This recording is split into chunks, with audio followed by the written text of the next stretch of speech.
Баймырза Беспаев атында мектеп гимназияның мұражайына келіп отырмыз. Осы уақытқа дейін біз тарих пәнінде, яғни өлкетану бағытында келіп бірнеше байлық салттар өткен болатынбыз. Бүгін осы танымдық сабақ ретінде қысқаша түрде өзіміздің мұражайымызға бір тоқталсақ, біздің мұражайымыздың тарихы негізінде 3 бөлімнен мұражайымыз тұрады. Оның біріншісі мектеп тарихы, екіншісі көне Ақбұлым, яғни Ақбұлымнан табылған көне жәдігерлер, оның ішінде хұмымыз бар, Қарасай Қамсуға шатқалынан табылған петролиф деген тастарымыз бар.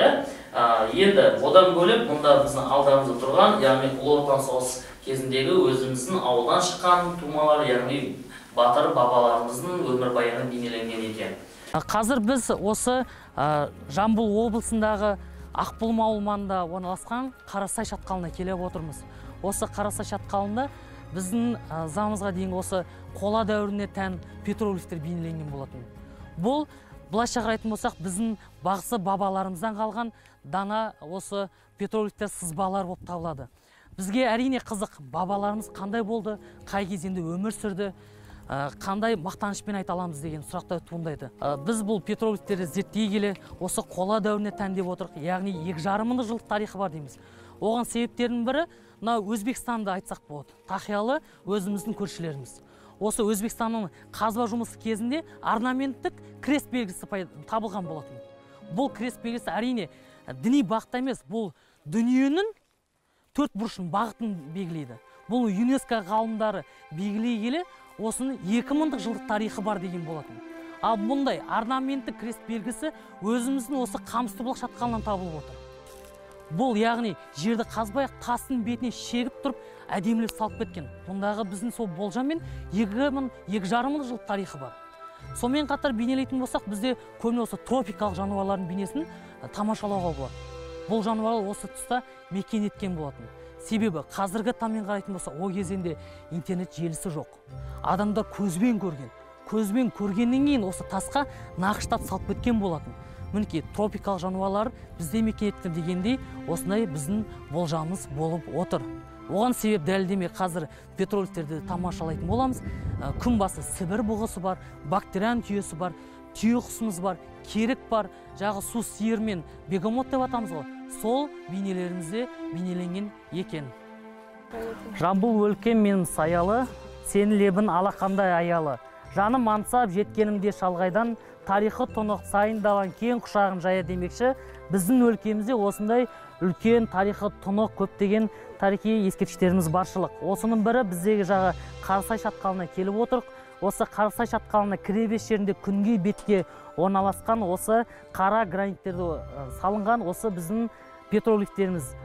Петролифтерге мән беретін болса, көбіне біз бұл жақта кездестіреміз, яғни қос өркешті бактериан түресі бар, тау ешкілері бар, сонымен қатар орнаменттік белгілер де бар. Қазір біз бұл жерден одан да бөлек осы тау ешкілерден, яғни тропикалық Африкада өмір сүретін жануарлардың бейнесінде көреміз. Ол жерден керік бар, су сиыр, жағы бегемот дейміз ғой. Сол су сиырымызде бар, арыстанның бейнесі, осының барлығын қазір көретін боламыз. Одан бөлек жағы турлардың бейнесі де бар екен.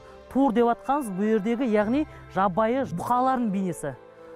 Бізде сонымен қатар жылқынта, тау Сібір жағы бұғылар да бар екен. Осының барлығын қазір біз тамашалайтын боламыз. Одан бөлек мына жерде қарасаңдар, тау ешкі және түйелер тұр ғой. 3 өркеште бейнеленген, Бұнда сұрақ туындайды, неліктен 3 өркешті? Біз білетін түйеде бактерияның жағы 2 өркешті бар, нарымыз бар 1 өркешті. Ал бұл жерде 3 өркеш бейнелеп атқан себебі, яғни ауру мал деген білдіреткен. Одан бөлек қазір байқаймыз, сиырлардың іштерін сызық қылып қойған, бейнелеп қойған. Олардың барлығы сол ауру малды да бейнелейді. Енді кезекте бізде сұрақ туындайды, бұлдың жас мөлшері қанша болуы мүмкін? Қашан салынған? Кімдер салған дегенде сұрақ туындайды. Бұл жерде кезінде біздің мекен еткен ата бабаларымыз салып кеткен. Олар өйткені бұны көзімен көріп, сол кездегі өмір сүрген жануарларды тамбалап бейнелеп кеткен екен. Бұған біздің болжам бойынша енді 2,5 жылдық тарихы бар деп отырық Қарасай шатқалының. Себебі бұл жерде қазір біз әлі де петролифтер сіздерге көрсем, бұл жерде қос өркешті бактериан түйесі деп атып, одан бөлек қос дөңгелекті арба. Адамдардың малға үйреткені, анда аулап жүргендері бар. Қос дөңгелекті арбалардың барлығы бұлай негізінде қола дәуірінде пайда болған болатын. Мінекей, демек біздің болжам бойынша бұл жердің 2,5 жылдық тарихы бар деп атқанымызда осыда. Енді балалар сендегі бір сұрақ туындап тұр менде. Неліктен назар аударып қарайтын болсақ, күнгей бетте орналасқан. Неліктен көлеңкелі бетте орналаспаған осы петроглифтер? Кім жауап береді? Қалай ойлайсыңдар? Яғни бұл жерде күнгей бетке орналасқаны біріншіден мүк қына тастың бетіне шықпайды. Одан бөлек күн жағы бұл қатты түскен жерін бұл жерден қарасаңдар гранит құсап қатты болып тұр, қап-қара болып тұрсыз ба? Ол тез мүжілмейді екен. Яғни бұл жердегі суреттер ұзағынан сақталады. Сол мағынада салынған күнгей бетке. Қазір назардарсың тек қана күн бетте ғана түскен, соны анықтаймыз. Енді келесі суреттерге жүрейік, сол жерден сіздерге қазір көрсетемін. Қарынмен үлкен тастарды басамыз. Майда тастарды баспаңдар, ол тайғақ келеді. Мінекей оқушыларына қарасақ, алдымызда билеп жатқан адамның көруге болады. Құтты бір сол кездегі бір дұрыс көрсетесің, бейнесі солай бейнеленген бір сол кездегі бір қуаныш сәтті секілді, билеп жатқан мына адамның бейнелері анық көрсетілген. Билеуді сол кезеңде сол қола дәуірі сол кездермен бізде байланыстырып отыр. Одан бөлек мына жаққа назар аударсаңдар, осы ана аулап жатқан адамның бейнесі бейнелейді. Мінекей қараңдаршы, өзінің қамшысы да қолмен көрсетілген. Мінекей тау ешкісі де анық көрсетіліп тұр. Бірақ мынаған сұрақ туындайды. Бұл қандай құс деген? Бізде бұл түйеқұс па деген болжам бар. Себебі қарайтын болсақ, құйрық ұзындау, жемсауы ұзын, мойнын қараңдар, ұзын көрініп тұр ғой. Аяқтары да мінекей ұзын, және де саусақтары көрініп тұр. Бұл түйеқұсқа анық ұқсайтыны. Қазір жаңа айтып жатқан сол, тропикалық жануарларды бұнда өмір сүруі мүмкін деген болжам деп жатқан сол. Қазір сіздерге керікті де, одан бөлік жағы арыстанның бейнесі деп жатырмын, оларды да көрсететін боламын. Әрине оқушыларға өте түсінікті. Бұл жерде оқушылардың қазір кері байланысы жасаймыз, сонда олардың түсінгенін, не оққанын білеміз. Бұл жерде енді келесі біздегі петроглифті қазір көрсете кетсем, мінекей алдарыңызда тұрған бұл арыстанның бейнесі деп отырық. Себебі неліктен? Әрине былай қарайтын болсақ, қасқыр болудан мүмкін, бірақ біз арыстанға көбіне жобалаймыз. Себебі басының үлкендігіне қарасақ, арыстанның айбары бар ғой, басы үлкен жүніне. Сол жақсы бейнеленген, белі де міне кішірек келген. Сонымен қатар, мысалы қасқырлардың құйрықтары жиырылмайды. Ал арыстандікі жиырылып тұрады, мінекей құйрығы бұның жиырылып тұрғандықтан арыстанның бейнесі деп отыр. Оның алдына қарасаңыздар тау ешкі бейнеленген. Яғни оның сол тау ешкіге жор жасап жағы аулап жатқан кездері бейнеленген екен.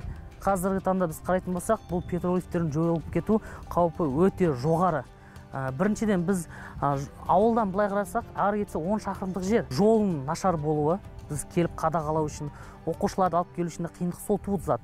Ал бұның жойылып кету жағдайында болып тұрған, яғни жер сілкінісі бар, жаңбыр қар жауады. Одан бөлек кейбір адамдардың осы келіп өз бетімен сындырып алып кету, вандализм дейміз ғой, сондай тұрғыдан жағдайлар кездесіп отыр. Жалпақ жұртымды, Иса Алашымды құрметтеу, ең алдымен өзінің туған өлкенің тарихын бөлу, географиясын бөлу, атандарын ардақтау, құрметтеу, мінекей осыдан басталады. Бұл жерде біз енді әрине жастарды үлкенге құрмет, кішіге ізетке үйретіп, өзінің туған өлкесін, ауылының, көше атауларын, ауыл тұрғындарын біліп, тек қана ауыл емес, аудан, облыс, жалпы өзінің ата-бабаларын тарихын білсін, өткен күн мен бүгінгі күнді байланыстыру мақсатында жұмыстар жасаудамыз.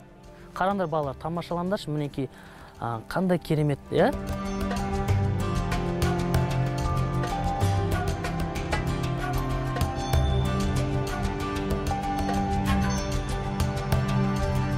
Бұлақты көпсең көзін аш демекші, біз Қарасай шатқалындағы бұлақтың қасында тұрмыз. Қарасай шатқалында көптеген петроглифтер бар. Және соның арасында аң аулап жатқан адамдар, түйелер және көптеген тау ешкілері бар. Біз петроглифтерді көбінесе күн батыс жерден салады. Себебі сол кезде тастардың сондай әдемі жылтырлығы және суреттері сол қалпында қалады. Сіздерді де өз көзімен осындай әдемі кереметті көруге Қарасай шатқалына шақырамын. Қазақстан жері өте көрікті, өте көркем жерлерге өте бай. Және осы біздің Тараз қаласында Қарасай шатқалы өте әдемі, өте көрікті жер. Және осы жерде петроглифтер өте көп.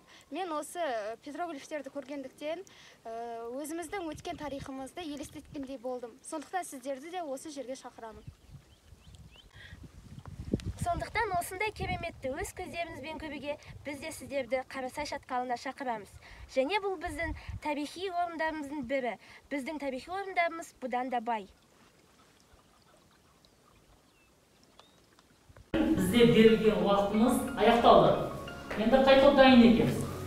Екінші топ шыға қойыңдар. Екінші топ қазір өздерінің берілген тапсырмасын тиянақты етіп бізге түсіндіріп алып шығуы тиіс. Және бағалаймыз, сондықтан мұқиятты түрде тыңдаймыз, келе қойыңдар. Бұл мен туып өскен Ақбұлым ауылы маңынан табылған жәдігерлер. Яғни Сібір бұғысы, айыр өркешті бактериян түйесі, жабайы жылқылар, Қарасай қамысты бұлақ шатқалынан табылған болатын. Және де келесі петроглифтерді Жеті төбе қорғанынан табылған. Яғни бұл жерде қыш өнерлері, қыш туындылары, және де алтын жәдігерлер, және де аң стиліне байланысты бүркіт бейнесі табылған.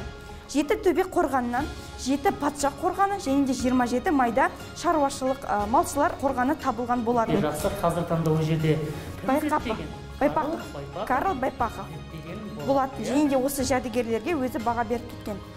Жарайсың, рахмет, отыра қойыңдар.